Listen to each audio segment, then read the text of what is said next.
Então, pessoal, já é referente ao milagre brasileiro, foi basicamente, né, quanto mais terras tivesse o proprietário, né, mais crédito ele receberia e mais terras ele poderia comprar.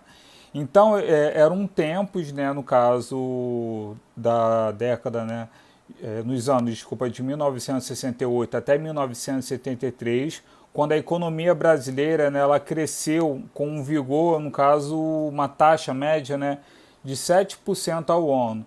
Ou seja, né, nunca tinha sido visto isso, né, na economia brasileira. E essa foi uma época também de urbanização e também as indústrias começaram também a se consolidar, cada vez mais tendo indústrias, ok? Só que, por outro lado, não aconteceu a democratização da posse da terra, né? Muito menos a criação de um mercado interno rural. Né? O Brasil chegou no século XXI sem ter resolvido esse problema, que, né, lá que já vem, né, de séculos passados, e a concentração da terra e também de renda, que acaba sendo um problema. Okay? Já referente ao Estatuto da Terra, tem alguns marcos, né, no caso, que foram criados lá em 1964, a lei número 4.504, lá de 30 de novembro de 1964, foi criado esse Estatuto da Terra. Né? Então a gente pode ler aí: o Estado tem a obrigação de garantir o direito ao acesso à terra para quem nela viva e trabalha.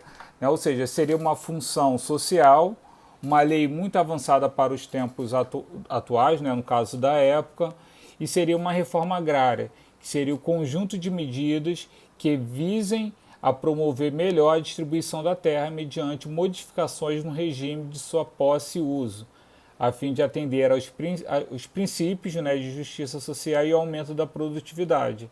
Né, uma forma de colocar em freio nos movimentos campesinos, né, que se multiplicavam e estavam articulando durante o governo João Goulart. Ou seja, né, isso foi criado, né, esse estatuto, mas de fato, né, essa reforma agrária não foi de fato, né, colocada em prática. Okay? Já agora no presente, né, eu coloquei o censo de 2003, que mostra basicamente uma concentração fundiária brasileira pela tabela Gini. Tá, ok? Essa tabela Gini, ela foi criada basicamente por um matemático, né, que é um instrumento para medir o grau de concentração de renda de um grupo.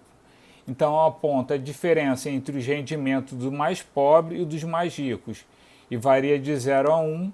0 representa a situação de igualdade, né, ou seja, todos têm a mesma renda, e o valor, né, o valor 1, a pessoa detém toda a riqueza. O Brasil apresenta com índice, né, no caso de 0,591, quase no final da lista, né, de 127 países que foram pesquisados. Então aqui vocês podem ver na tabela Gini aí, né, a evolução, né, da propriedade da terra, da onde a região aí que mais tem, no caso, desigualdade, seria em relação a, em 1967, a região norte. Já aqui na década de 2000, a região que mais apresenta desigualdade em relação à tabela Gini é a região centro-oeste. Isso daí são os dados, né, de 1967 até o ano de 2000. Então a concentração, né, fundiária basicamente se dá no sul, né, desculpa, a menor concentração se dá no sul e a maior concentração está em relação ao centro-oeste. Esse daí é o dado do ano de 2000, tá ok?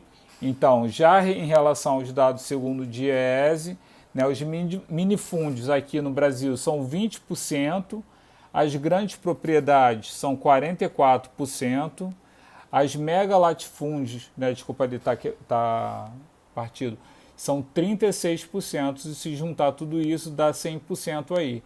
Então vocês podem ver, né, que as grandes propriedades são a maior parte, né, 44%, mas também mega latifúndios são 36% e os minifúndios somente 20%. Então realmente não dá para chegar, né, no caso, ter as mesmas vantagens os minifúndios em relação às outras propriedades rurais.